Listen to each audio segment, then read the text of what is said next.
Hello and welcome to another Scoutcast from fantasyfootballscout.co.uk. My name is Joe. My name's David. And my name's Andy. Well, and there was about to be as well, my name is Az after that, but he's running late. He was travelling back from the depths of Essex all the way to the Highlands of the West Midlands. I don't know if they have any hills there. But we're hoping that he's going to join in at some point a bit later. So he could be at any minute. We'll have an Az attack at some point. But David, meanwhile, what have we got on the show tonight apart from no Az?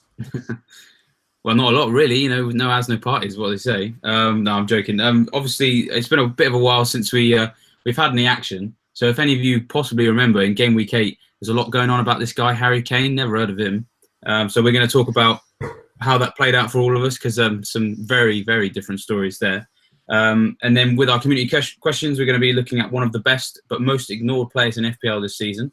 We're going to be talking about why we're maybe ignoring the assets of one of the best teams statistically over the last couple of weeks. And our talking point takes in a team who are about to embark on an excellent run of fixtures, but feature a troublesome, expensive asset who's been ditched by more than 150,000 FPL managers during the international break. And obviously, as always, we're going to finish off with a look forward to the next game week. We're going to be looking at our top differentials and clean sheet tips. So hopefully, Az gets back in time, because I'm pretty sure he's the lead on that one with all the details on how we get on. And then obviously, we'll be talking about our transfer and captaincy plans for our own teams as well. So yeah. Okay, well, let's start looking back, if we can remember that far, back to Game Week 8. And it was a tale of the caned and the caneless. And David, back to you. You're top of the pile with 83. What went right? Well, I mean, basically it came down to captaincy, I think, because I gave it to Hazard. So, and I didn't go for Kane. So I've been thinking a long time. I've been thinking for a long time how I was going to play this. I've known for a while I was going to be top of the pile coming into this episode. I was the one guy that didn't go with Kane. And, Az told me in no uncertain terms on Twitter that I was silly to go without him because I had 2 free transfers. So I can't lie. I'm actually incredibly happy that he blanked. Of course I am, because I was so scared. I mean, everybody was going on about you need a sofa to hide behind because it's Cardiff and he's going to score a hat-trick. And I did think that would happen. So I decided that my best response to what happened with Kane was to say, do you know what? Even I was wrong, because I still thought he would score. That's the thing, is that I thought he's going to score, but it's a short-term thing, so I'll just leave it. So it went better than I could ever imagine, because Cardiff, a lot of people, if you've just seen the highlights on Match of the Day, Joe's going to hate this, but I'm actually going to pay him a compliment. I actually thought they were very good. There was only a few. Largely, they made every tackle they needed to, and kind of made Spurs look really ordinary. And obviously, Ali and Eriksen not being there didn't help, and Kane was deep as well. But yeah, the only thing that maybe could have made it go better was obviously Salah and Aguero were the fall guys for people. They were the people they were moving out to get some money, and as you guys sort of were looking at. And I mean, I was kind of hoping more than anything else that maybe one of them would deliver, because then that would just kind of stick the knife in a little bit more. I don't mean that in rank wise for me, it would have just helped. It would have reinforced the decision to keep them both. But I can't really complain, because the advantage I've got is I only made one of my transfers. A lot of people made 2 to do the switch. So I've still got 2 free transfers coming out of an international game week, where I now have 2 yellow flags on Salah and Fraser. So, I'm really happy with where I am. And then in terms of where all the points came from, I had Doherty, what a guy, 15 points, another double figure haul. Patricio getting bonus again. Cheeky little clean sheet from Robertson, which I didn't really expect. Jimenez coming in again. And yeah, Captain Hazard kind of all topped it off on that Sunday. So yeah, I mean, I think I've gone up something like 60,000 places. So I'm feeling very, very confident, very positive right now, because I think I'm up to 36k. So it's going well. I like the bit where you said, that yourself, you got it wrong. It was like you've gone beyond the humble brag. That was like a courteous brag. Oh, you've seen right through me. It was a polite brag, and I was wrong though. I did think he back. To be honest, I think you should have got extra FPL points for that. Andy, now 71. That's not too bad, considering you captained our good friend Harry Kane.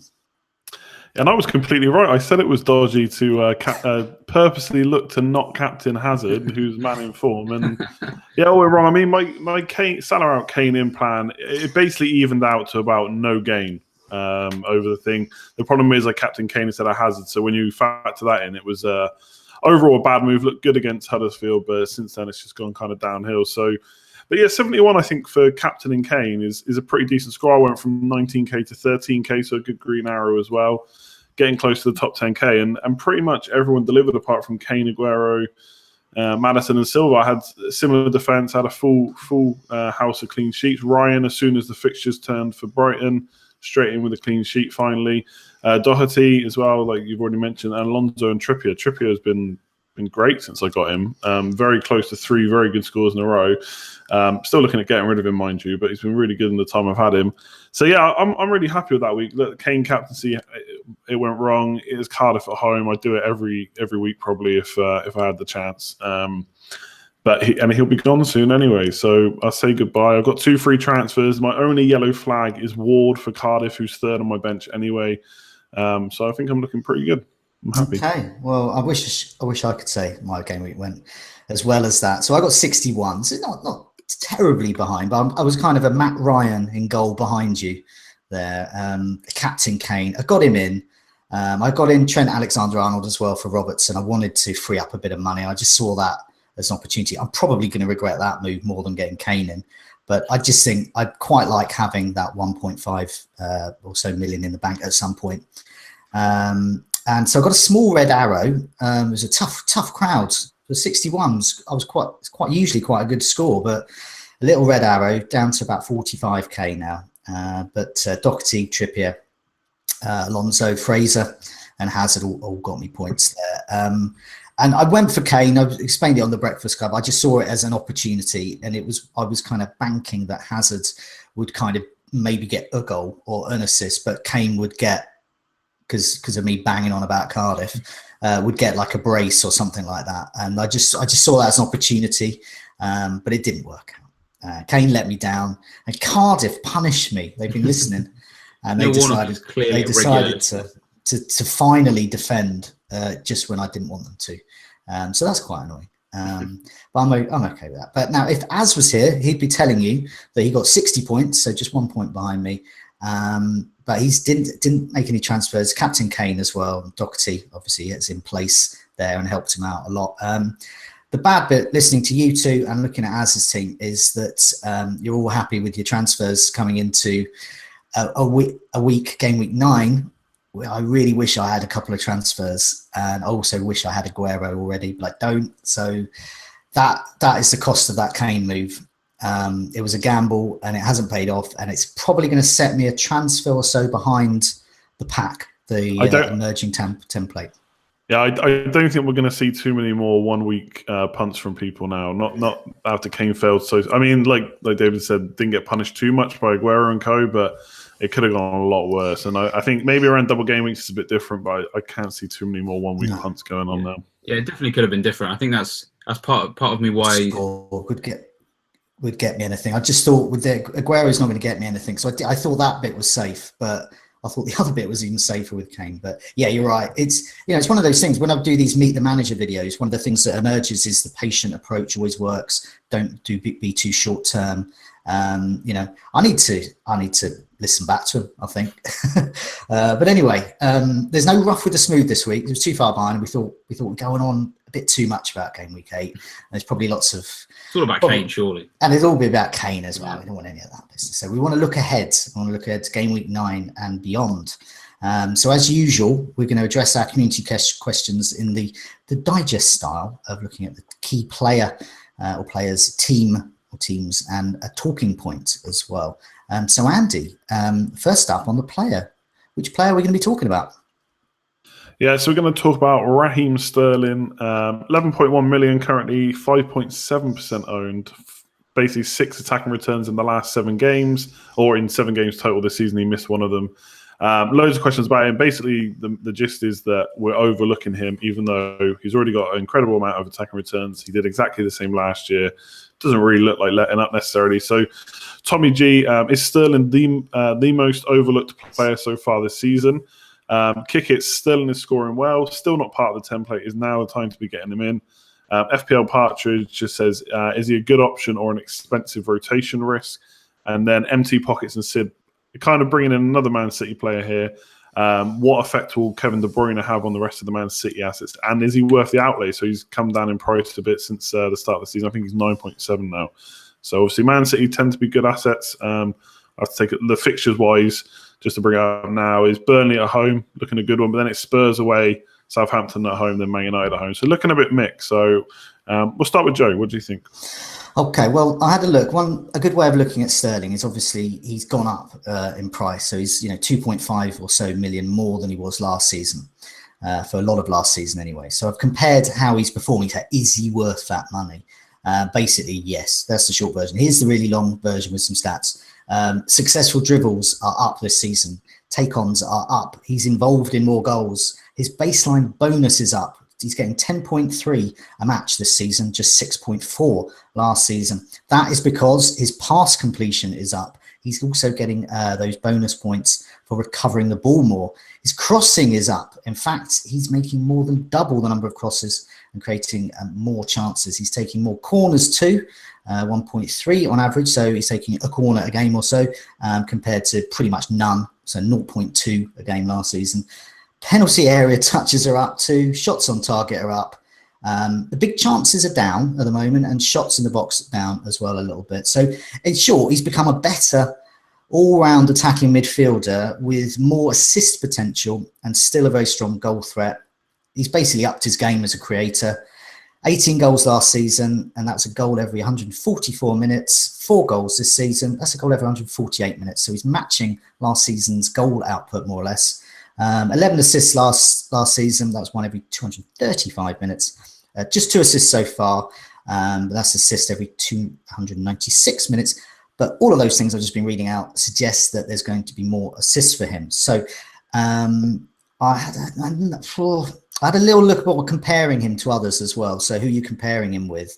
So for some, you'd be looking at maybe, to get him in, you're probably going to be looking at removing someone like Mane or Salah, or for the few people who've got Sanchez perhaps, or even Sané, who might be more of a rotation risk now. So these are the kind of premium ones. And he's top for chances created amongst all of those lot. And he's doing really well for goal attempts. He's just behind Salah and Hazard, who are the top amongst those group there. So, in short, why am I avoiding him? I've got absolutely no idea. I'm awaiting Salah news. We're going to talk in detail about Salah a bit later, but I'd be very tempted to get Sterling in. He's got everything. Yeah. What about you, David? Any way to get him in? Are you looking at bringing him in at all? I mean, I was, but I think, to be honest, I think overlooked. I don't know if it's necessarily. I mean, I guess he has been overlooked because he has been a great option, but I can understand why that's happened, because as has just kind of been mentioned there, with what the template has been, it's been a Liverpool attacker, whether that's Salah, Mane, or at the start of the season it was both. Then Aguero was obviously very, very popular from game week 1. The second that we all watched him just take Chelsea apart in the Community Shield, we were all on him, and there was more.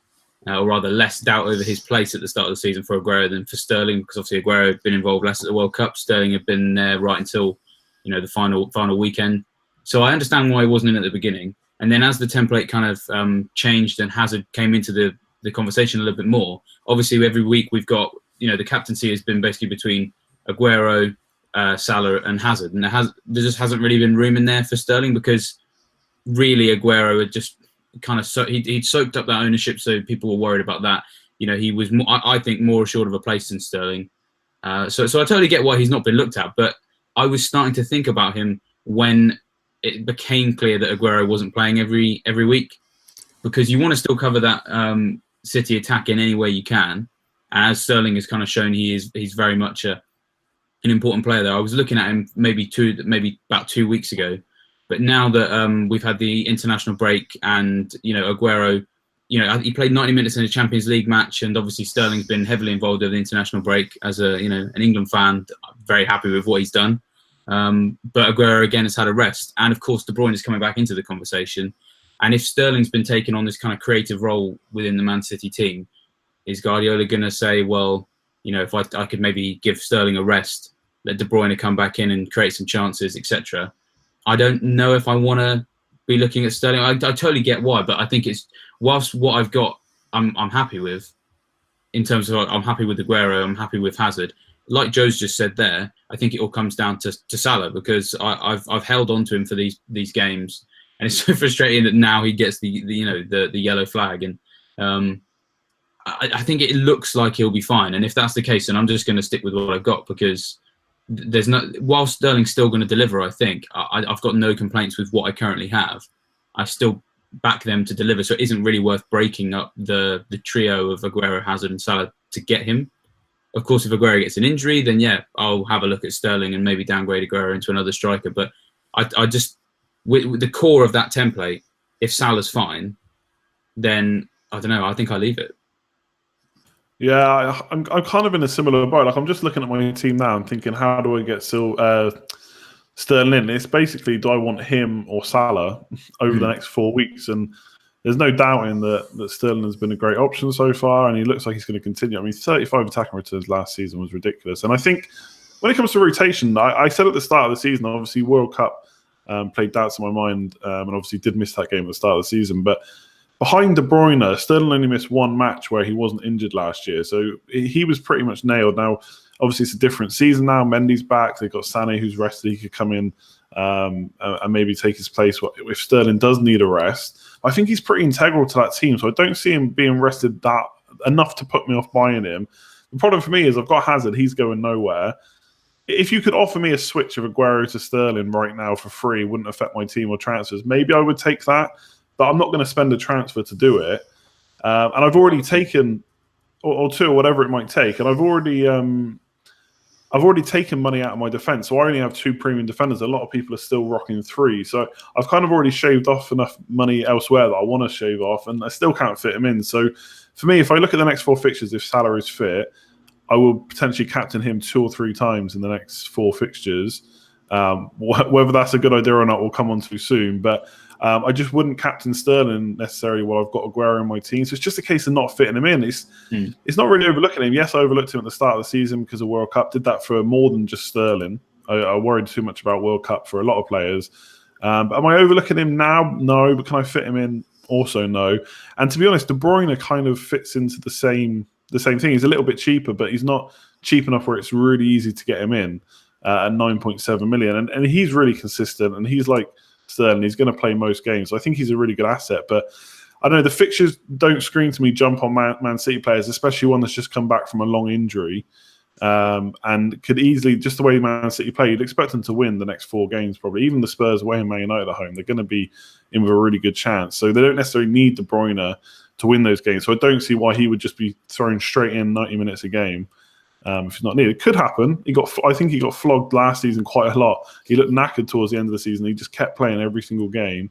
But he doesn't need to be integrated so quickly, which I think is what will put me off. I don't know if you think about Joe. Obviously, we talked about Sterling, but De Bruyne. If there's any I like De Bruyne as well for all those reasons I mentioned about Sterling. It's because it's that broad range of points. So it's not like you're just relying on goals or just assists or just a bonus magnet. He's a bit of everything, and that's the same with De Bruyne as well. It's a real tough one. I can kind of see the patient approach. I do agree. Salah goes for one of them if Salah was to go, but with De Bruyne, I was just looking at last season because we haven't had a chance really to see him this season. And last season it was 94 goal attempts amongst Man City players. That was joint top with Aguero, so he was matching him for shots, and he got 8 goals out of that. And 16 assists as well. And he created 105 chances.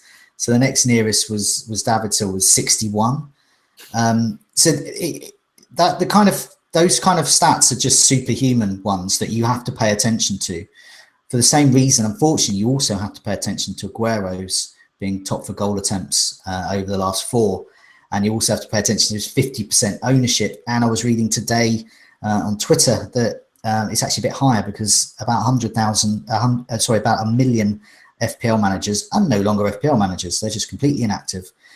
So that means that Aguero amongst active members is somewhere around the 52-53% mark. So that says to me his top captain choice is going to have an effective ownership, particularly amongst the top 10,000 of a huge amount. So I think he's a more important player to get in.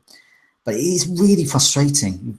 We're talking about Sterling and De Bruyne, and Sterling in particular this season, he's showing it, and I can't get him in. And it's annoying. People are almost having a go at us. Why aren't you even talking about him? Well, we're talking about him now. So we've come half the way there.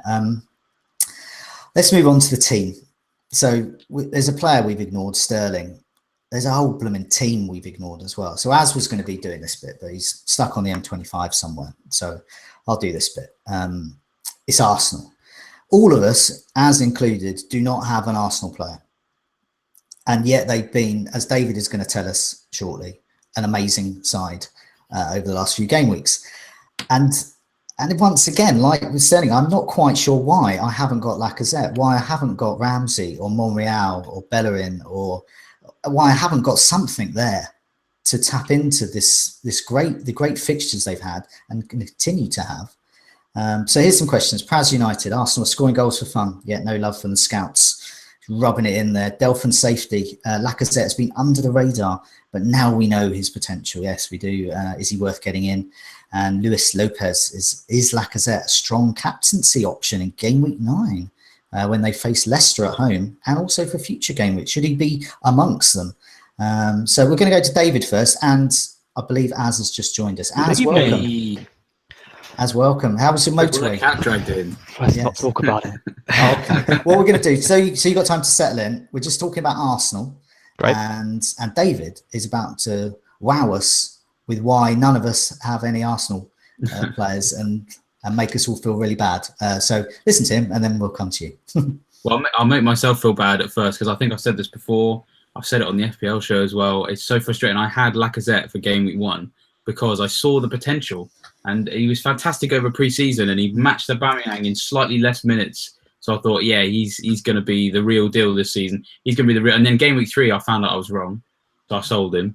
And then game week 4 through 8 and to the future, it turns out I was right all along, and I just didn't stick to my guns. Such a hipster. That's the most hipster move ever. It's like double before it was cool. Because I even didn't even back myself to see it through.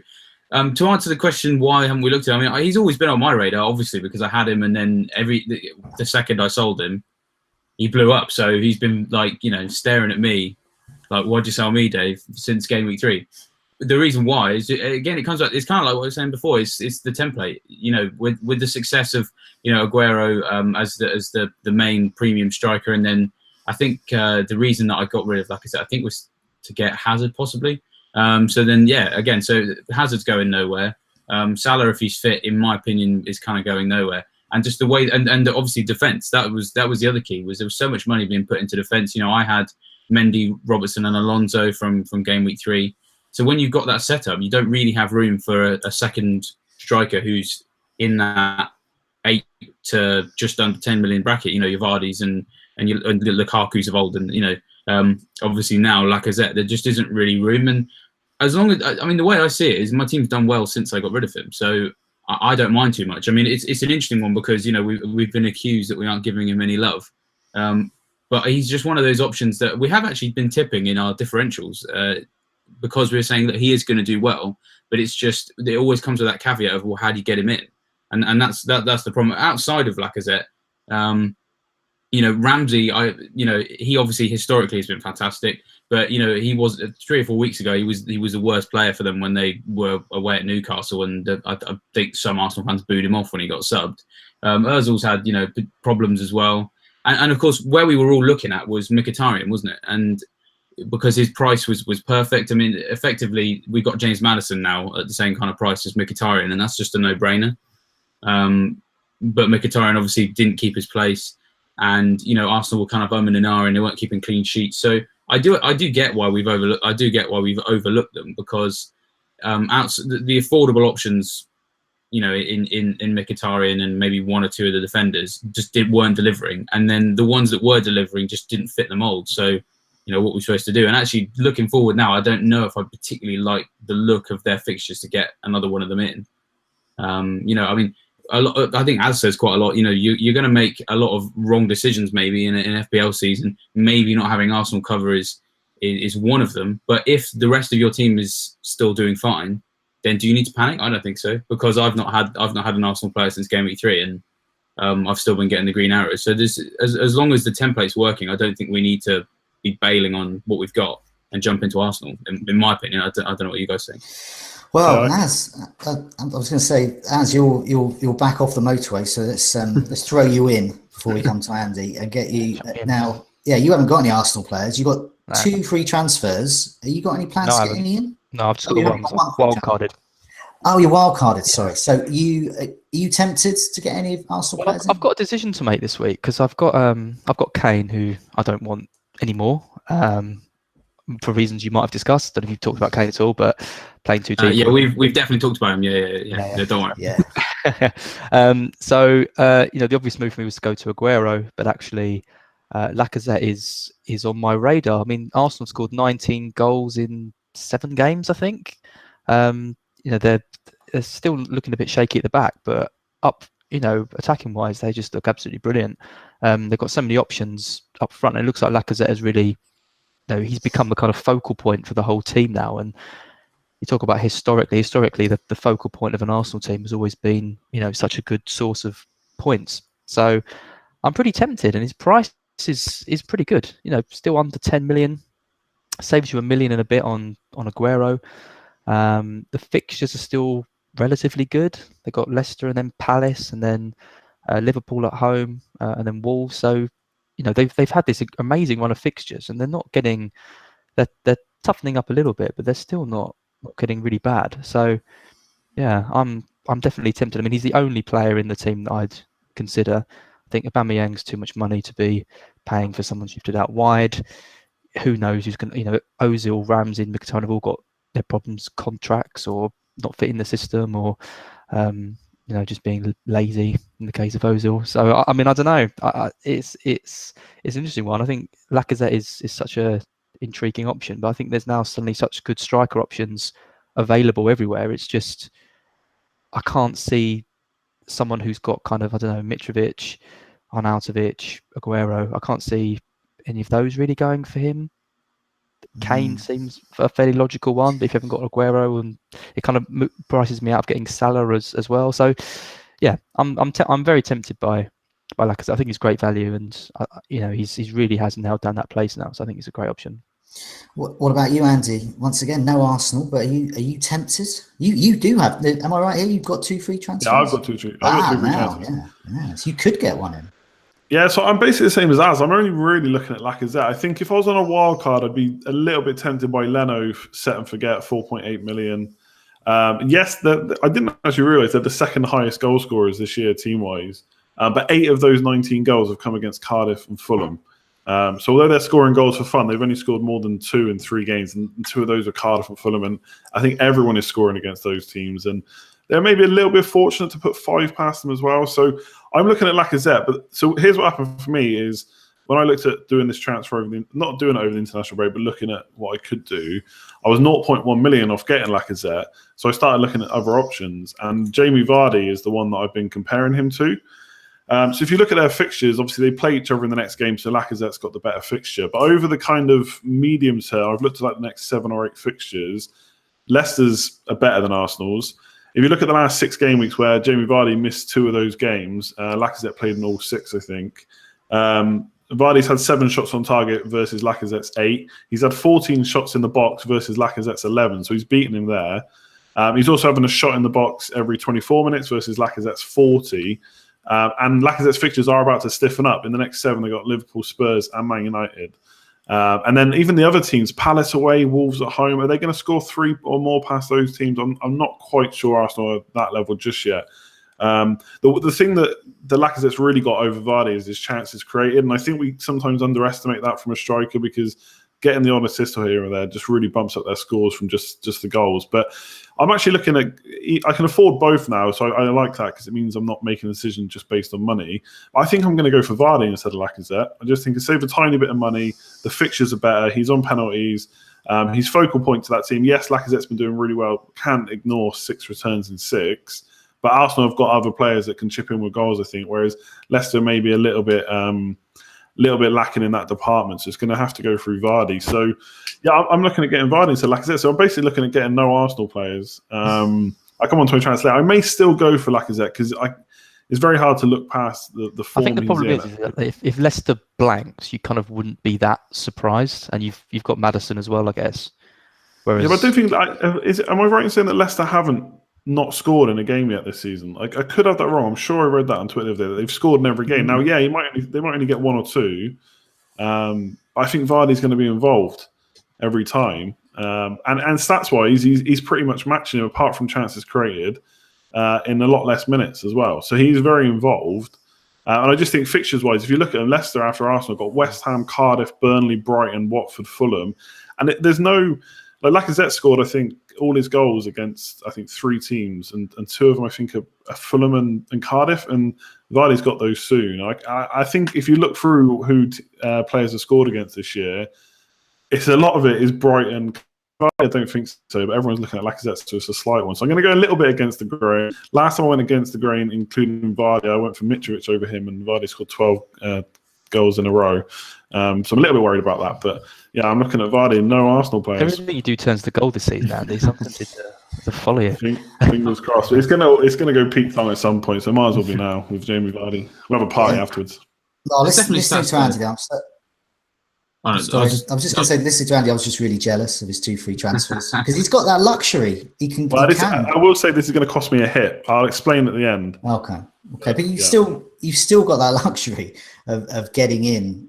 If just even considering Lacazette, it's like, you know, a lot of the structure of people. But sorry, David, I interrupted you. No, I was just going to add 2 stats that I just I just pulled out just through there because I remembered writing last week. That only 4 teams have had fewer big chances over the last 4 game weeks than Arsenal, and they're Newcastle, Burnley, Huddersfield, and Crystal Palace.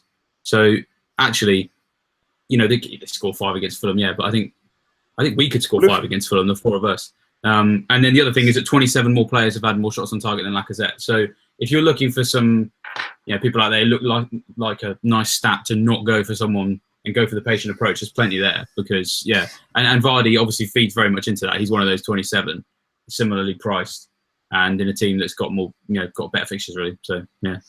Yeah, I mean, that's the thing. I mean, I could get Lacazette in because I've got Kane. I don't want Kane. I could get Lacazette in. Aguero at the moment is my top choice. So if something goes awry there, or indeed if there's something wrong with Salah, I'd be tempted to get Sterling, in which case I'd still be tempted to get Lacazette, or indeed Vardy as well. But yeah, good you mentioned that, Dave, because what is holding me back is that whole idea of that goal conversion, that sustainability. So yeah, I mean, Arsenal occupy currently 3 of the top 10 slots for form, according to FPL, and no team has scored more than them in the last 4. It's 11 goals, obviously quite easy opposition. But as I said, they're the 5th worst for shots over the last 4.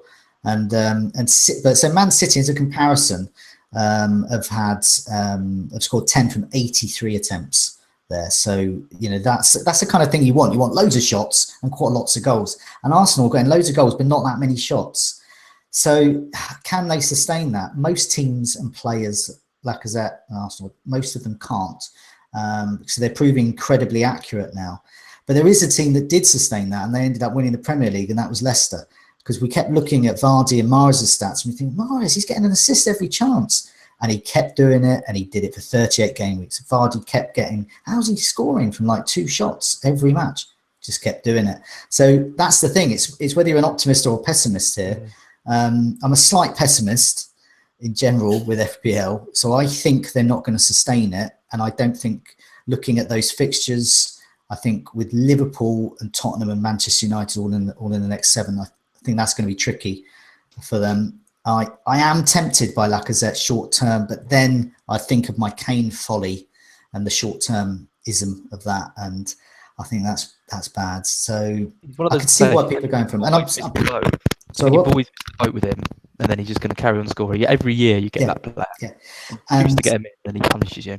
And we had it with Ramsey. Remember Aaron Ramsey? He kept doing it. And Yaya Toure. Remember we did the Scoutcast. Mark couldn't believe it. Every week Yaya Toure was scoring. And he was going, I'm not getting him in. And eventually you have to concede. And sometimes it's not till after Christmas. And Lacazette could be that player. So that's, yeah, I can see why people get him in. The thing is with Arsenal as well is I don't want to write him off too soon because they obviously had a new manager and stuff who's come in, made him play in a slightly different way. few new recruits here and there, and obviously they've taken time to embed some of them in. So I don't think they're going to suddenly go off the board because they've got tricky fixtures. They might just be coming into their own, in which case, yes, they probably can't keep these stats up, but maybe they can increase their shot volumes and stuff like that. So I'm not writing Lacazette off completely. I just think that Jamie Vardy is a good side option, I think. Okay, well, if we're going to afford and get any of these players in, we've got to have a look at their talking point, which is looking really at Liverpool. And we've got lots of things to discuss there, because it's not just looking at a team. It's also looking at team structure, because Salah is taking up 12 point whatever of our team. But David, we're going to talk, our talking points is Liverpool. Please introduce it for us. Yeah. So obviously we're in a quandary right now, because of course Liverpool have some great fixtures, but over the last couple of weeks they haven't looked offensively too great. We've got a yellow flag on Salah. We've got a yellow flag on Mane. And there's, I think, even one now on Keita as well. So we've got lots of questions coming in about how to handle that. We've got a team that was excellent when they played poor opposition in the beginning of the season, about to play poor opposition now, but people don't really know where to go with it. So Saul Goodman says, which Liverpool assets are worth owning for this good run? General Zod says, what to do with the Salah cash for those who are willing to jettison him? Could he spark a change of team structure, possibly heavier up top or at the back? And Marco Juvonen says, who are the best three choices for Liverpool? The early season Robertson, Mane and Salah trio, or a different three? Or should we even be considering a defensive double-up instead of an offensive one if we're worried about their attacking options? So let's go to you first, Az. Get you jumping in the deep end with this one. Yeah, so I've just got Robertson, and I was always going to go without any kind of attacker for the next, well, definitely Huddersfield, and potentially get one back in for Cardiff. Can you hear me all right now, by the way? Yeah, it's gone a little bit echoey, but we'll make do. A little bit echoey. Okay, that's weird. Don't know why. So yeah, it's one of those ones where a lot of people are quoting the phrase "form follows fixtures" at the moment, and we've kind of proved with Kane a little bit, and Hazard as well. So when the fixtures turn, that's when hopefully these players start really performing. But I still haven't seen enough from Liverpool's attack in the last month to really suggest that they're going to score bucket loads of goals.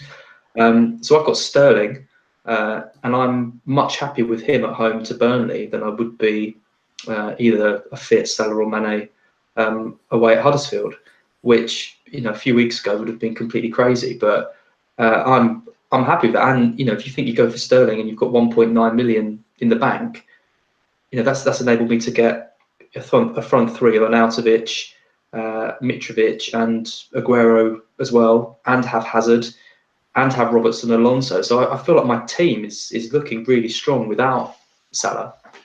And really, I don't think he's the captain that I'd want this week. It's just next week. It's that Cardiff game that really makes me nervous, because that is the game where I feel like anyone could score really heavily. But for this week, at least, with all the uncertainty around Liverpool's injuries and their lack of form, and some good fixtures, for other players, I'm quite happy without any Liverpool attackers. And you can remind me of that next week when Salah and Mane go absolutely crazy after they shake off their injuries. But no, I'm relatively happy at the moment. Yeah, there's definitely stats to back you up on that. I mean, so goal attempts in the first 4 game weeks, Liverpool ranked 4th. They're now 13th between game weeks 5 to 8. Shots in the box, they've dropped from 2nd to 7th. Shots on target, they dropped from 3rd to 9th. Big chances total, they've dropped from 4th to 10th, and then they've stayed level at 7th for goal conversion. So there's definitely been a huge drop off there. I guess the counter argument, I suppose, is they did play Chelsea and they did play Man City. I mean, do we think that and Spurs? And Spurs, yeah, exactly. So there's 3 fixtures there where Klopp, I think, is a more mature manager now. I think he's more prepared to play a defensive, not style of football, but not jeopardize the defensive shape with the attacking play against the big teams. I mean, but then when it's Huddersfield, do you think that could change back? Do you think maybe, Andy? Yes, absolutely. I think too much is being made of a drop in form, playing 3 top 6 sides. 2 of which are Chelsea and Man City, who are probably the second and third best team, in the top 3, along with Liverpool. I think this season, the way Chelsea have been playing. So I don't know. Maybe it's just too simple, but people were fine to carry him, and he had hard fixtures and he blanked. Not necessarily surprising. Okay, yes, he did well last year in some of those games. I think he scored 2 past Spurs, for example. But at the end of the day, they were tough games. They couldn't be expecting too many points. He's now not got points because they were tough fixtures, and now he's out of form. We're getting rid of him before teams which have conceded loads of goals, Huddersfield, Cardiff, and Fulham. Like, it's just crazy for me. I think in Az's position, yeah, that's fair enough. Sterling over Salah this week. He's got the home game, Burnley. That's fine. I mean, I've even looked at captaining him this week until he got that injury midweek. I was looking at captaining him ahead of Aguero, and I still might do that. I still may do that. We'll see. The worry is, though, he's had chances and just hasn't taken them. It's not like Liverpool have been really defensive. He's blanked quite a few times this season, 4 times, I think. But again, 3 of them were against those top 6 sides. Is he going to keep blanking against Huddersfield, Cardiff, and Fulham? I would bet no. And I definitely... I'm probably not as for him as I was, because the other problem with him is we know he's bad for bonus points. You saw Hazard, as soon as he got that second attacker return, it was 3 bonus, easy. Exactly, he needs 2 goals. Even a goal and assist, I wouldn't be 100% confident with him, whereas as soon as Hazard gets that, you just don't see him anymore. He's top of the bonus, and that's kind of it. So that is frustrating. But the thing with me is I've got rid of him once this season now, so I feel like I've done that. I've gotten over that fact of not having him in my team, and I'll do that again if I have to. I don't feel like I have to have him in my team. A lot of times, people keep telling me he's not worth 12.8 million. You can do so much with that, and they're right.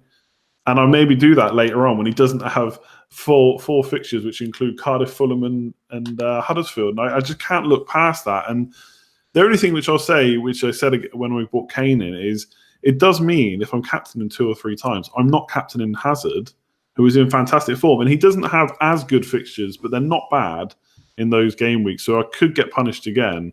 But I just can't help but look, they were really good. They were really high for goal attempts when they had easy fixtures. Then they weren't. They had tough fixtures. Now they got easy fixtures. I mean, that might be a simple way of looking at it, but sometimes this is a simple game and you get the players in who have got rubbish teams to play against, and it'll click. But obviously, Mane may be injured. Shaqiri, though, could come in, take his slot easily, right? If Salah's fit. Yeah, definitely. I mean, he could come in. I think Shaqiri's like a good squad player. He's not going to be as good as Mane and Salah, but again, there's just such poor teams. I just don't see how they don't start getting those shots up and those goals up. And I've even looked. I mentioned just a minute ago about getting Vardy instead of Lacazette. I've even looked at potentially getting Firmino in, because I think even he could do something against these teams. Granted, the Sturridge factor is a bit of a play on my mind for sure. But yeah, I don't know. I just think maybe it's too simple, but they got really good teams to play against, and Salah's a great player and he's had chances, and I just don't think he's not going to put these chances away for the rest of the season. So I'm going to bet on him doing well for the next 4. What do you think, Joe? I'm back. Hello, yeah, I'm back. I don't know what's going on. We've had a few technical issues. Az keeps. I'm still here, by the way. Out. Andy David is still here. Andy's the only one who hasn't dropped out at some point. I just miraculously dropped out, we sold you for Sterling. Sorry. Yeah, no. Well, I'm back now. So yeah, I mean, I think this is so important because it's not just players. It's all about formation, and every one of us has taken Salah out and thought, where are we going to spend that money?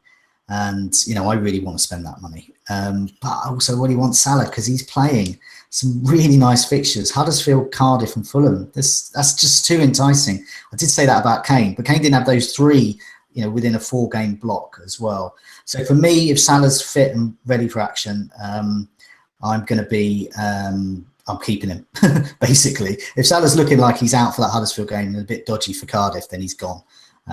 So I'm waiting on press news there. Mane, I'm just not interested in. He just doesn't stack up against other comparably priced mids. I think that it sounds like he's got some injury to his thumb or something. Yeah, he's potentially broken his thumb. We're kind of still waiting on a bit more from Liverpool. I think the he some X-ray leaked, but no one really knows if that's legit yet. He's definitely got some kind of injury, but we don't know if it's actually broken. Oh. And as Roy Keane would probably say, you don't run with your hand, so maybe it'll be all right. Yeah, so he could be all right. I remember Vardy doing a similar thing. He just came on, just kept scoring. But I mean, say he's ready to go. Last 4 game weeks, chances created: Raheem Sterling 11, Mane 3. That's rubbish. And goal attempts, he's just behind him there, but he's not offering that sort of mix there. He's not comparing well with those types of players, really. So I'd prefer to spend a little bit more on Salah. But the back, so I've already done Robertson to Alexander-Arnold. In terms of Liverpool players there, I like having that 1.5 save. That means I could get maybe Arnautovic in if his knee problems get fixed. Doesn't worry you a bit with rotation now? No. What Arnautovic or Alexander-Arnold? Alexander-Arnold? No, because that game, it was because it was a tricky game, I believe. It was because it was a tough game with against Manchester City. So I thought Gomez would probably come in there. But I think Alexander-Arnold has to be preferred really for the easier games. That's when you want him, really. He's an attacking player, isn't he? That's what he's an attacking player. So I'm not too bothered about him being rotated for those tougher games. There's a better chance of clean sheets in all 4 of the next 4, Huddersfield, Cardiff, even Arsenal and Fulham, than there would be of Salah and Mane or Firmino delivering. So if you are going to spend 3 on that nice fixture, I think you've got to have 2 defenders. I mean, looking at the options that are there, so we're going to have Fulham, we're going to have Cardiff and Huddersfield. Fulham and Huddersfield rank bottom for shots on target over the last 4 game weeks, which has surprised even me. I mean, obviously I've got Mitrovic in, so I'm kind of worried about him. But if that's a team that's not been accurate of late, then that Liverpool defence looks fantastic against them. Huddersfield again, another team like that. Cardiff are still in the bottom 5 for shots on target. And as we were saying earlier, Arsenal, only 4 teams have had fewer big chances. So the fixtures that Liverpool have got, and then we all know how good Liverpool are defensively this year. I think the chances of I think they're going to get at least 3 clean sheets in those games, maybe even 4. So yeah, just to round off Liverpool, really, if you are going to triple up, I think it's going to be Salah and then Robertson, and then one of either Alexander Armstrong, maybe Gomez, possibly. If we think that he's going to get the place over Lovren then? Maybe. I mean, Alexander-Arnold. I'd go for Alexander-Arnold personally. I mean, yeah, I'd probably go Alexander-Arnold too because of the set pieces. But I mean, if you were worried about the rotation, then I think the fact that Gomez has been trusted with the right back slot in a big game tells me that I just feel like he'll come back in to centre back for those other games. I think he's the more assured option. But of course, Alexander-Arnold offers more because he's on free kicks. Unless they need him for the Champions League. Yeah, maybe. I mean, it might be problematic. I mean, I'm probably not going to do the triple up. But if people want to go all in to make the most, then don't get Mane or Firmino. Look for someone to go with Robertson is the way I see it. I think maybe Alisson potentially. Maybe. That goalkeeper. That's a bit pricey than I'd like normally, but I don't know. I think there's a little bit too much risk. I think in that Liverpool backline. Maybe Van Dijk and Robertson. He's paying quite a lot. I didn't like Alexander-Arnold being benched in that game against City. I just think that's such an important game for them, and I don't know, with the Champions League around, I think there could be more rotation for him. It's worrying me a bit. It's also good that there's a new repertoire in the Terence Trent Derby, Terence Alexander, now Terence Alexander-Armstrong as well. So we've got all sorts. It's all one player. I could get rotated, but he's got so many names now. It's I think after Liverpool, what we're going to do is we're going to move on to game week 9. We'll have a look at that in a bit more detail. So as you've been compiling spot the differential standings so far. And also, you're going to try and find out from us who we're going for this time around. Yeah, I mean, our spot the differential last week was I can only say it's a bit of a disaster, really. I normally sort of introduce everyone and then do it, but we all blanked. I mean, Andy, you went for Son, got 3. I went for Ozil, we didn't play and got 0. David, you went for Vardy, he got 2, and Joe, you went for Smalling and he got 1. So, I think what you're saying is I was top of the pile. We never got the Chris Smalling song. We never. I'm so looking forward to that.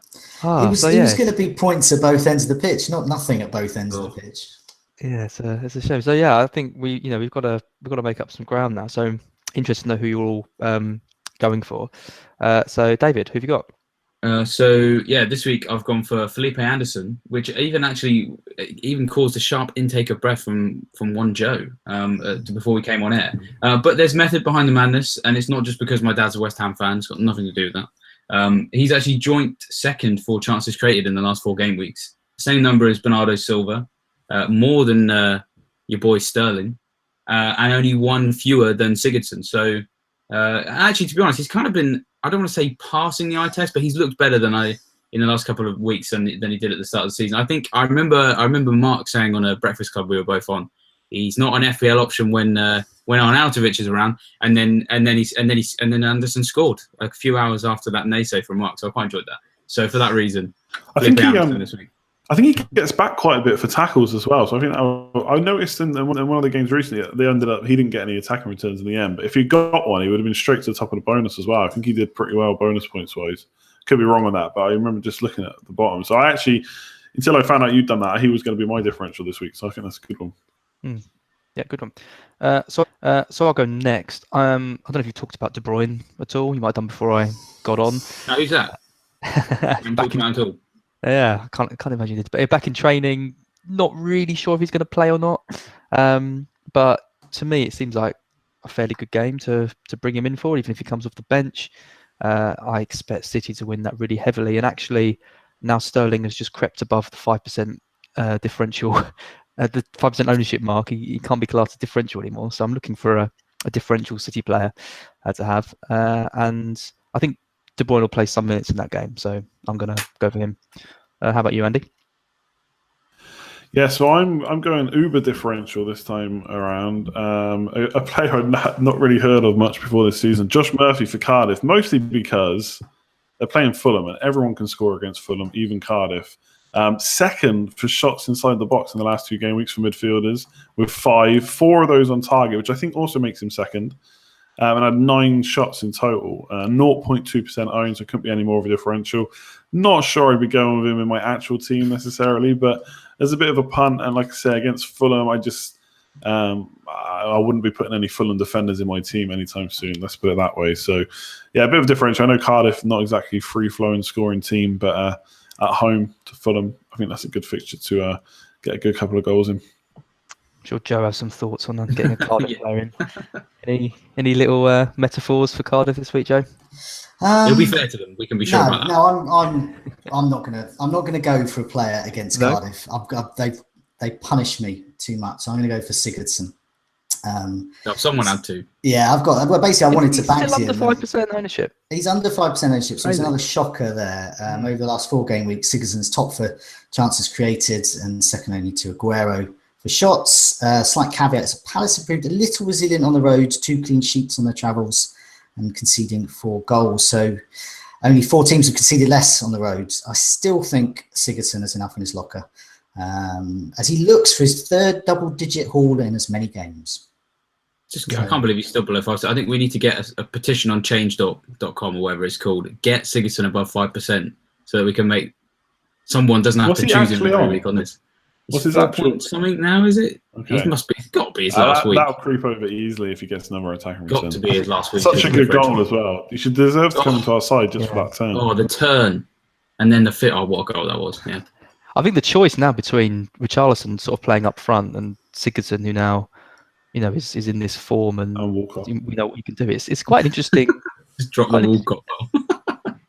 Yeah, just not talk about him. So move on to clean sheets now. We did a bit better at these last week, to be fair. Joe, you're up first this week. You went for United last week, which was fairly foolish, I think. 10 minutes. We thought at home against Newcastle we'd do all right. We doubled it up with Smalling as well, so it really backfired. I'm going to go for the right Manchester side this time. Man City.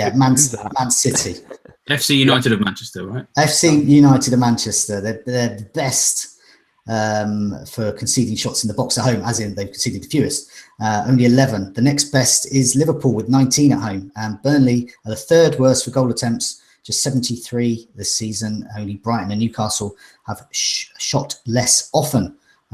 So I've got my stats to back me up, like I did with Smalling last week. So I'm hopeful this time around. Yeah, I think you're in quite safe hands. So, David, you're next. You went for Spurs last week. You got a clean sheet. You've joined Joe on 75% right over 4 or 5 games, which is 4 games, which is pretty good going. Who've got this week? Yeah, so as I went second, I've gone with Liverpool, who, as Joe just mentioned, are second for the stat that he was talking about. They're also second best for shots on target conceded last 4, so it's just a no-brainer. It's Huddersfield. They they just, I mean, Deporture and Mooney. I mean, no, it's not happening. Not happening. Liverpool clean sheet, easy one. And Andy, you went for Burnley last week, which was pretty safe.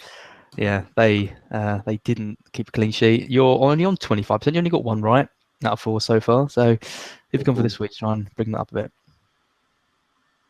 Yeah, I mean, I couldn't believe Man City and Liverpool went first when the best defensive team was still available. I've gone for Wolves. I don't know. Wolves defenders have just been so key since I wildcarded. Doherty, I only went for one. Didn't go for Patricio as well. But actually, I've got Bennett. On the bench. Who's earning me some money. But yeah, Doherty on playing every week and double figure hauls every week, and I just don't see why it can't be another one this week. Watford probably going to be a little bit tougher, but they've just been so defensively sound. Just don't look like conceding too many goals, keeping it really tight. And I've got Doherty in, and I think he's making a mockery of the premium priced defenders, which is why I'm not looking at getting 3 premium defenders back for now. And so yeah, I just think another clean sheet for Wolves. I would almost put money on it. I'm that confident in it.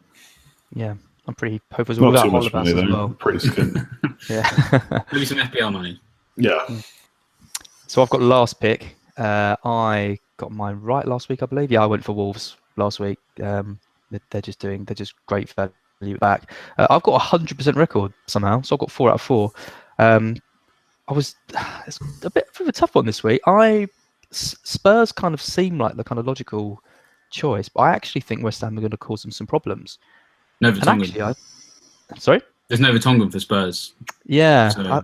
I'm not too sure about Spurs at the back, and I think West Ham at home, they've already frustrated a couple of the big sides, so I'm actually going to go for West Ham for the clean sheet.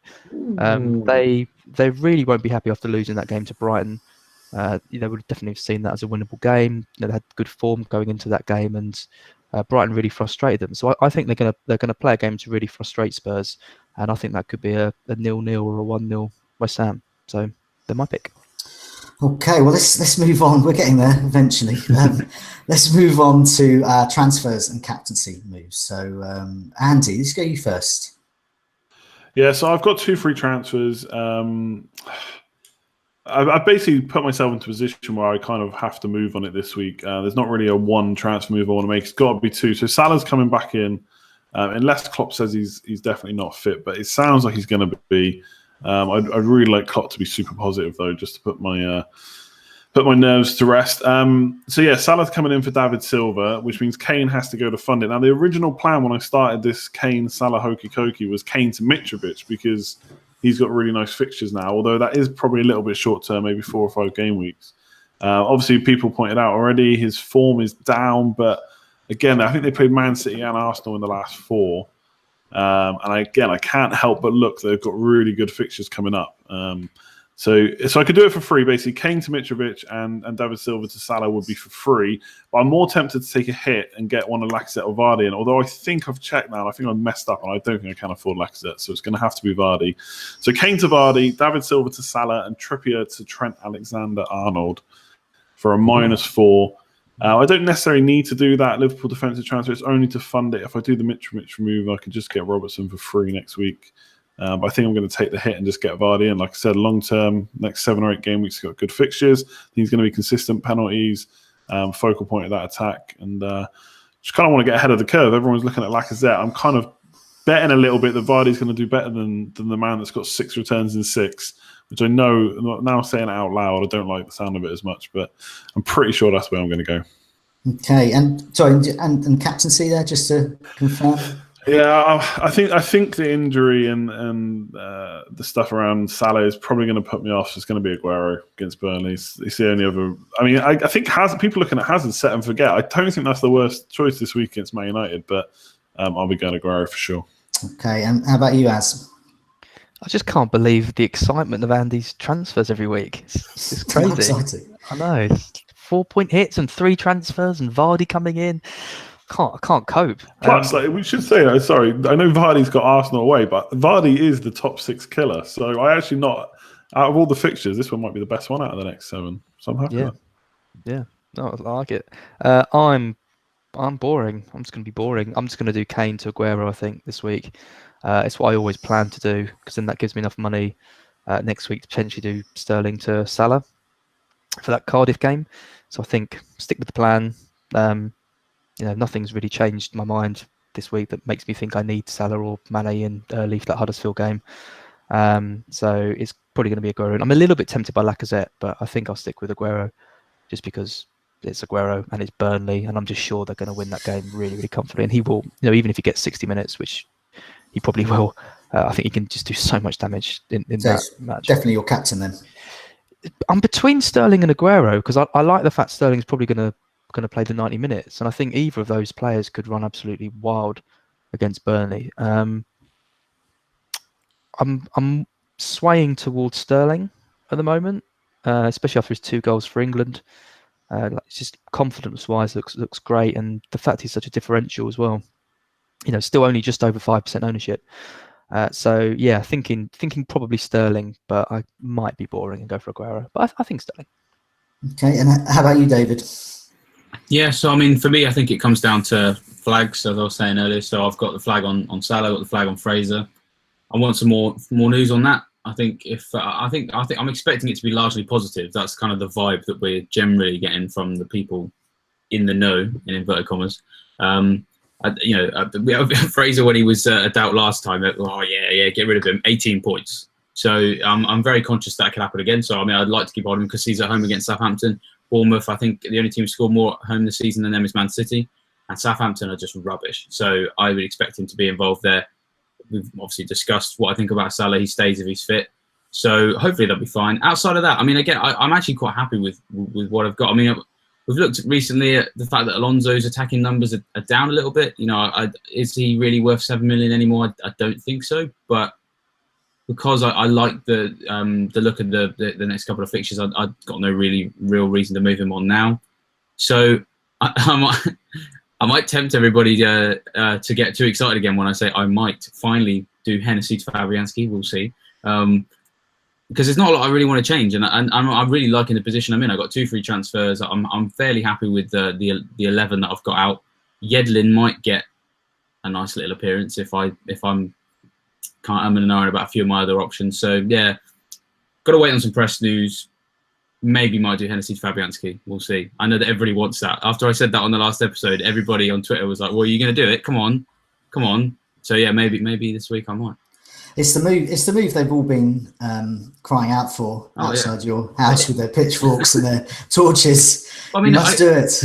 I mean, I would still like to defend it because I think, bearing in mind, I'm happy with what I've got, and I'm happy with how I'm set up to cover most of the positive fixtures for the next couple of weeks. The one that I am just a little bit worried about is when Wolves play Spurs and I think Arsenal, game week 11 and 12, and I really don't. I mean, obviously they've been great, but I just don't really want to tempt fate and stick with them.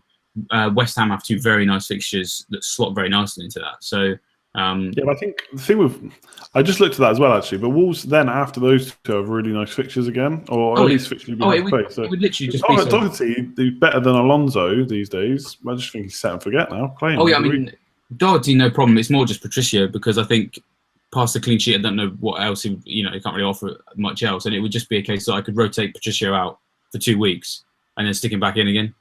Oh, so really? Hang on, you're using transfers to get in and out of goal. I don't know. I mean, I'm happy with what I've got. I'm happy with what I've got. So you never know when an injury can crop up, though. It's so much. Patricio save points in those 2 games. Well, true. That's crazy talk to me. It just depends. It depends. I mean, I might not necessarily do it. It just depends what else goes on elsewhere. There's not a lot I would change. So if I can just plug a little gap on my bench because I don't like my bench at all. Because I've got the 2 free transfers, if I take just 1 this week, I've still got 2 next week. So it's just a nature of the position I'm in more than anything else. I think that's why I'm thinking about it. I love Andy's absolute horror. I'm just going to transfer in Genghis Khan or something, or some dictator. If you're in a position in 2 weeks where you've got the luxury of doing an in and out swap for a goalkeeper. Oh no, he would Koki with a striker, not a goalkeeper. Surely. So I probably. Well, I don't know. I mean, it's Hennessy. I don't want Hennessy. So I mean, I wouldn't want to play either of those goalies that week. So I mean, I don't know. We'll see how it goes. But I mean, I don't know. If we're saying I'm talking crazy, I mean, I did say I wouldn't try this, but I mean, you all said I was a bit mad for not going for Kane. So maybe my luck's in. I don't know. I actually said that Kane for a 1 week punt was not a good idea. I think. Yeah, no, I know. You've used up all your luck, David. Don't push it. We'll take. I feel like you're making me have to do it. I'm gonna have to do it. Fabianski, he's gonna be in mind games. This is. So. Well, I'm going to be getting Pol Pot in for Attila the Hun and Hitler. That sounds like a really good move. They probably do quite well in goal. That's right. Just to get the shock. Just for the shock factor of Andy. No, I'm probably, depending on injury news, I'm going to be getting Kane out because I now hate him. And that's a long-term move. That's a long-term hate. And I'll be getting Aguero in for a long-term like. Because the Aguero Salah home captaincy has served me well. I went against it this time around, really annoying. So I'm going to get Aguero back in and captain him. But if Salah is out, it might make me think, and it might make me think about Sterling.